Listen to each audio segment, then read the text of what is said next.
Student, जब कोई news अन्नदाता से रिलेटेड होता है वो काफ़ी इंपॉर्टेंट हो जाता है।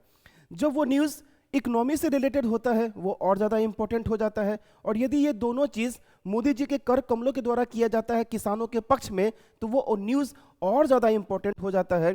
क्योंकि ऐसा हमेशा सुनने को मिला है कि मोदी जी हमेशा अंबानी और अडानी के पक्ष में काम करते हैं। मोदी जी की जो नीति है वो हमेशा किसानों के अगेंस्ट में है। कई बार आपने ये न्यूज़ सुना होगा। तो ये न्यूज़ ऐसा न्यूज़ है जो किसानों के हक में किया गया है। और आने वाले जितने भी एग्जामिनेशन होंगे स्टेट पीसीएस, डायरेक्टली यहाँ से क्वेश्चन पूछे जाएंगे। तो जो हमारा न्यूज़ क्या है, करंट अफेयर्स क्या है? करंट अफेयर्स हमारा ये है, PM dedicates 109 climate resilience and bio fortified varieties of crops. मतलब ये जो न्यूज़ है, ये न्यूज़ हमारा Indian council of agriculture and research, मतलब ये न्यूज़ अन्नदाता से रिलेटेड है। अन्नदाता कौन है? तो अन्नदाता हमारे किसान भाई हैं। जो किसान भाई की वजह से आपके थाली में खाना आता है, उन्हीं से रिलेटेड ये हमारा न्यूज़ है। तो मोदी जी ने ऐसा क्या किया, ये पहले हम लोग समझते हैं। प्रधानमंत्री मोदी ने नई दिल्ली स्थित भारतीय कृषि अनुसंधान संस्थान, पहले तो क्वेश्चन यही आ जाएगा आईसीएआर के बारे में। जब चीज़ें देखिए, आप जब एग्ज़ाम देते हो, जरूरी नहीं है कि जो न्यूज़ करंट अफेयर्स में है वही क्वेश्चन पूछे जाएंगे। उससे जो लिंकअप टॉपिक होते हैं वो लिंकअप टॉपिक क्वेश्चन डायरेक्टली पूछे जाते हैं। ये इतिहास गवाह है। तो नई दिल्ली स्थित भारतीय कृषि अनुसंधान संस्था में 109, कितने हमारे 109 नई जलवायु लचीली एवं जैव सशक्त फसलें किसमें समर्पित की। मतलब ये कहा गया है कि 109 climate resilience and bio fortified varieties of the crops. अगर हम एक बात में बात करेंगे तो ये क्या है? तो ये उत्तम किस्म के आपके फसल इससे उपज में आएंगे। तो ये है हमारा करंट अफेयर्स। तो सबसे पहला जो करंट अफेयर्स है वो ये है कि कितने वेराइटीज के उत्तम किस्मों के फसल विकास किए जाएंगे। तो वो है हमारा कितने 109। ये पहला क्वेश्चन होगा। कितने वैरायटी के हाई यील्डिंग वैरायटी के बीड्स हमारे जनरेट किए जाएंगे, वो है हमारा 109। अब देखिए, ये अगर हमारा करंट अफेयर्स में है तो इससे रिलेटेड क्या क्या टॉपिक होगा जहां से क्वेश्चन फ्रेम किए जा सकते हैं।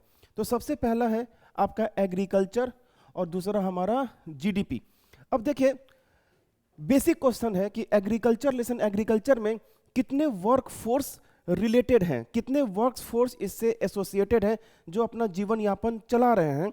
तो एक सिंपल साइंस का इसका आंसर है 42.3%। मतलब भारत की जो कुल आबादी है, टोटल पॉपुलेशन, उस टोटल पॉपुलेशन का 42.3% वर्क फोर्स एग्रीकल्चर से एसोसिएटेड है, एग्रीकल्चर एंड इसके एलाइड एक्टिविटी से एसोसिएटेड है। अगर हम एग्रीकल्चर की बात करें जीडीपी से, देखिए जीडीपी में चाहे वो प्राइमरी सेक्टर हो, सेकेंडरी सेक्टर हो और टर्शियरी सेक्टर हो, ये तीनों सेक्टर का कंट्रीब्यूशन मिला के ही हमारा जीडीपी कैलकुलेट किया जाता है, जिसमें जो प्राइमरी सेक्टर है वो है हमारा एग्रीकल्चर होता है। अगर हम टोटल जीडीपी की बात करें, इस टोटल जीडीपी की बात करेंगे तो 2024 में अगर हम 2024 की बात करें तो कितना है 18.2%। 18.2% जीडीपी का, जो टोटल जीडीपी का कंट्रीब्यूशन एग्रीकल्चर के द्वारा है। ये बहुत इंपॉर्टेंट है ये दोनों, चूंकि ये एग्रीकल्चर से रिलेटेड न्यूज है, तो एग्रीकल्चर से रिलेटेड के लिए ये सबसे बेसिक पॉइंट है कि हमारे इंडिया में टोटल वर्क फोर्स का कितना परसेंट लोग एग्रीकल्चर से एसोसिएटेड है, 42.3%। जीडीपी में कितना कंट्रीब्यूशन है एग्रीकल्चर का, 18.2%। तो ये बेसिक चीजें हैं। दूसरा, आपसे क्वेश्चन पूछे जाएंगे एलाइड एक्टिविटी के बारे में। एमएसपी, मिनिमम सपोर्ट प्राइस, बात किसान की हो रही है, बात एग्रीकल्चर की हो रही है, और वहां पे एमएसपी ना हो, मिनिमम सपोर्ट प्राइस की बात ना हो, किसान आंदोलन की बात ना हो, तो वो कहानी बिल्कुल अधूरा होता है। सो यहां से क्वेश्चन पूछे जा सकते हैं। आईसीआर के बारे में, क्योंकि ये न्यूज़ जो है वो आईसीआर के वेबसाइट पे है, आईसीआर वहाँ पे अनुसंधान संस्थान में किया गया है, तो इसीलिए आईसीआर इंपॉर्टेंट हो जाता है। अब नाबार्ड, एग्रीकल्चर को सपोर्ट करता है कौन? तो नाबार्ड हमारा जो डेवलपमेंट बैंक है, ये नाबार्ड करती है। और साथ साथ एग्रीकल्चर से रिलेटेड जितने भी स्कीम लॉन्च किए गए हैं, ये सारे क्वेश्चन इंपॉर्टेंट हो जाते हैं क्योंकि ये न्यूज़ में है। देखिए, मैं एक बात क्लियर बोलता हूँ, जरूरी नहीं है कि हमेशा जो एकदम फ्रंट न्यूज़ है हमेशा क्वेश्चन वही होता है। जो फ्रंट न्यूज़ है, उस फ्रंट न्यूज़ से रिलेटेड जो टॉपिक हैं वो टॉपिक क्वेश्चन उठा लिए जाते हैं और आपको पता भी नहीं चलता।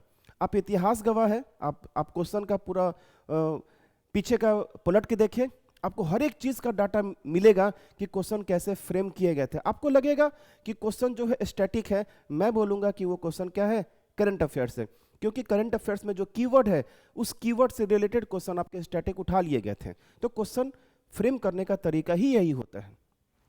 तो आप करंट अफेयर्स आपको समझ में आ गया होगा कि 109 नई जलवायु लचीली एवं जैव सशक्त फसलें किसमें समर्पित की गई है ICAR में किसानों के लिए।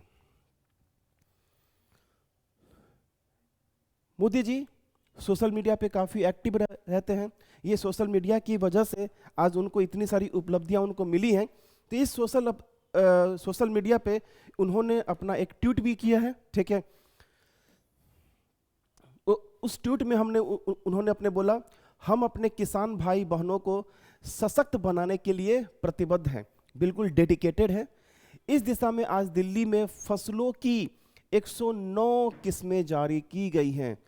109 किस्में जारी करने का सुअवसर मिला है, की गई है। जलवायु अनुकूल होगा एवं ज़्यादा उपज देने वाली हाई यील्डिंग वैरायटीज़ होंगे ये। इन किस्मों से उत्पाद बढ़ने के साथ हमारे अन्नदाताओं, मैं इसीलिए मेरा ये सेशन जो स्टार्ट हुआ है वो सेशन अन्नदाता के वर्ड से ही स्टार्ट हुआ है। कहीं ना कहीं ये चीज़ इंपॉर्टेंट हो जाता है जब बात ऐसा वर्ड कीवर्ड यूज किया जाता है, क्वेश्चन फ्रेम करने का आपको तरीका मिल जाता है। अन्नदाताओं की आय बढ़ेंगी। कुल मिलाकर यह है कि अगर हम इस पूरे को समराइज करें तो कितने तरीके के किस्म जारी की गई हैं, 109, ठीक है। ये क्या क्या होंगे, जलवायु अनुकूल होंगी और ज़्यादा उपज देने वाली होंगी, है ना, और इससे हमारे अन्नदाता की आय बढ़ेगी। तो कहीं ना कहीं अगर ये जो जितने भी फार्मर्स हैं, इन फार्मर्स की अगर आय बढ़ेगी, अगर प्रोडक्शन हमारा ज़्यादा होगा, तो ये जो 18.2% है एग्रीकल्चर का GDP के टुवार्ड्स कंट्रीब्यूशन, ये कंट्रीब्यूशन थोड़ा सा इम्प्रूव होगा। चलिए हम लोग आगे बढ़ते हैं, थोड़ी सी बात और इस करंट अफेयर्स में थोड़ा सा और इन डेप्थ जा जाते हैं। कहाँ से स्टेट PCS में क्वेश्चन पूछे जाएंगे वो मैं जरा थोड़ा सा आपको हिंट देता हूं।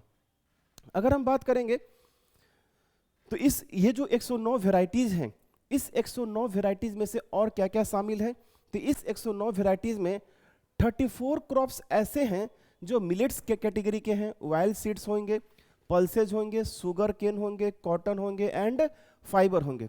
तो 109 में से 34 जो फसलें हैं वो 34 फसलें बाजरा, तिलहन, दालें, गन्ना, कपास और फाइबर से संबंधित हैं।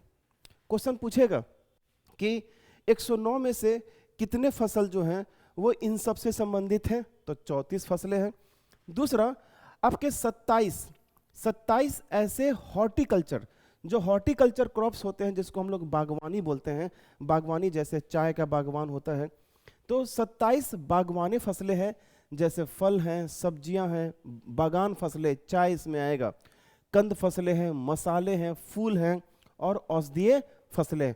और अगर औषधि की बात करेंगे तो जैसे तुलसी है, नीम है, एलोवेरा है, ये सब है। फूल, गेंदा का फूल है ना। तो ये मसाले हमारे इंडिया में ऑलरेडी बहुत सारा फेमस है।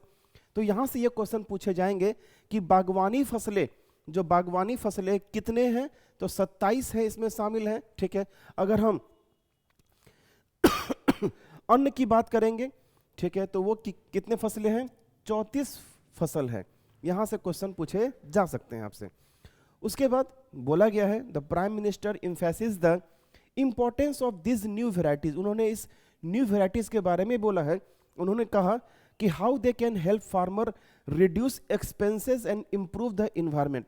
मतलब ये कि उन पे जो पैसा लगाया जाता है, उपज के लिए जो पैसा लगाया जाता है, जो इनपुट है, वो इनपुट हमारा डिक्लाइन करेगा, लेकिन उनका जो प्रोडक्शन आउटपुट होगा वो प्रोडक्शन आउटपुट राइज करेगा। साथ साथ ये हमारे इन्वायरमेंट के लिए भी इंपॉर्टेंट है। अब देखिए यहाँ पे जैसे ही आ गया ना तो थोड़ा सा सस्टेनेबल डेवलपमेंट का टॉपिक इंपॉर्टेंट हो जाएगा। मेंस के एग्जाम में सस्टेनेबल डेवलपमेंट पे क्वेश्चन पूछ लिए जाएंगे, क्योंकि बात यहाँ पे उन्होंने खुद जिक्र किया है किस चीज़ का, इन्वायरमेंट का। एग्रीकल्चर की बात हो, इन्वायरमेंट की बात हो और वहाँ पे सस्टेनेबल डेवलपमेंट की बात ना हो, ऐसा हो नहीं सकता है। He also discussed the importance of millets, natural farming and organic practices। देखिए जरा, और इंपॉर्टेंट हो गया है। इंपॉर्टेंट क्या क्या है आपके, नेचुरल फार्मिंग को आप रिलेट कर सकते हो ऑर्गेनिक फार्मिंग से। ऑर्गेनिक फार्मिंग बहुत ही हॉट टॉपिक है एग्रीकल्चर का, जहां से क्वेश्चन डिराइव होते हैं। साथ साथ ऑर्गेनिक प्रैक्टिसेस, जहां पे किसी भी टाइप का पेस्टिसाइड्स, यूरिया, फर्टिलाइजर्स का इस्तेमाल नहीं किया जाता है, वही है हमारा ऑर्गेनिक प्रैक्टिसेस, ऑर्गेनिक फार्मिंग हम लोग इसी को कहते हैं। तो ये था हमारा आज का करंट अफेयर्स। हम लोग मिलते हैं नेक्स्ट सेशन में।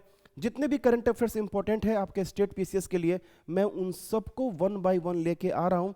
मैं अभी तक अक्टूबर तक के सारे करंट अफेयर्स को मैं कवर कर चुका हूँ। मेरे जितने भी प्रीवियस वीडियो हैं, इन सारे प्रीवियस वीडियो को यदि आप 1 बाय 1 देखोगे, 10 से 12 मिनट का वीडियो है, मैं आपको यकीन दिलाता हूँ कि इकोनॉमिक्स के एक भी करंट अफेयर्स आपका मिस नहीं होगा। तो मिलते हैं हम लोग नेक्स्ट सेशन में। ओके।